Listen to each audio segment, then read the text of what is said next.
Welcome to Personal Development Mastery Podcast, episode 277. And this is another Snippets of Wisdom episode where I select my favorite, most insightful moments from previous episodes of the podcast.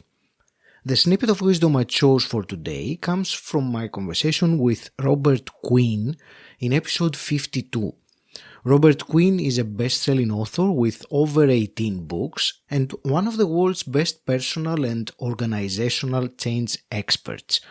The conversation took place in August 2020, and the snippet I chose to play for you today is about living a purpose-driven life and how to find your purpose. I hope you find this snippet of wisdom as insightful as I have. Here it is. You talk about living a purpose-driven life. So can you define what you mean by purpose-driven life? To have a purpose-driven life is to be very, very clear about why you're on this planet. Many people believe they're on the planet to eat, to sleep, to reproduce, which are the same things animals do. Mm-hmm. Mm. There's an entirely different perspective in life. And that perspective is, I have a contribution to make. So my purpose is my contribution to the world. How will the world be different because I was here? How will people be better off? A life purpose is not an ego mechanism. It's not something about what you acquire. I'm going to make a lot of money. That is not a life purpose. I want to have a lot of power. That's not a life purpose. A life purpose is your gift to the world. What is uniquely you, and how do you give it away? And the moment you can answer that question, your life changes dramatically. In fact, everything changes.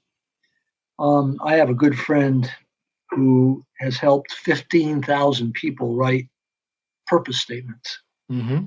He said, my purpose is to wake you up and bring you home.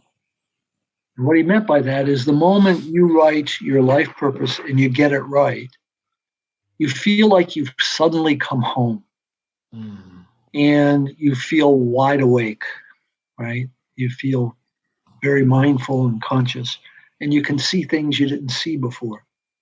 Having a life purpose changes everything. I suppose the next question would be how we can identify that purpose. You read somewhere that one way to do it is by looking carefully at how your life's experiences and what keeps on happening. So could you expand on that? Yes, there's many, many answers to that question. And if you go on the internet, you'll find many methods that people offer, all of which have some value. Mm-hmm.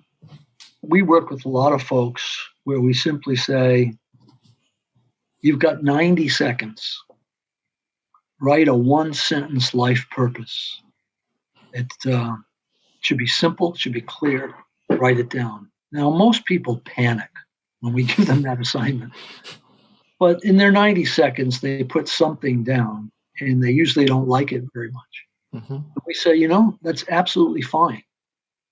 What we want you to do, we're going to give you some ways to think about this, but every day we want you to take 2 minutes and rewrite your sentence. It may take 11 days, it may take 25 days, it may take 60 days, but one morning you're going to rewrite that sentence and you're going to run to whoever's closest to you and say, read this. You're going to be excited because you've come home and you're awake, that you really will capture it. Now, there are many, many things that help, like list the 10 best and the 10 worst things that ever happened to you. As you look at these 20 things, what has life prepared you to do that no one else can do? Now, that's a really interesting transformational question. Suddenly, because when I write my 10 best things, that makes me happy. When I write the 10 worst things, I'm depressed. I'm on the carpet. But suddenly you ask the question, what did these 20 things, what have they prepared you to do that no one, suddenly the 10 negative things are not negative anymore. They're teachers. Mm-hmm. And so if I've had a terrible experience, that prepares me to empathize with other people who've had that terrible experience. I learned things in that process. When I look at the best things that ever happened to me, why did they give me joy? What was it about them? What patterns exist across these? And as I begin to look at myself, I can derive clues as I rewrite my life sentence. And there are many, many other things that can be done, but it's personal work. It's deep reflection. It's about knowing who I am. And many people cut the process at the beginning, fearing that they have nothing. Our experience is that everybody has what it takes to write a life statement. It's just a matter of engaging the process. Thank you for listening. You can find the full conversation in episode 52. The link is in the show notes. If you got value from today's episode and you would be so kind, take a moment and leave me an Apple Podcasts or Spotify review, sharing how personal development mastery has made a difference to you today. Until next time, stand out, don't fit in,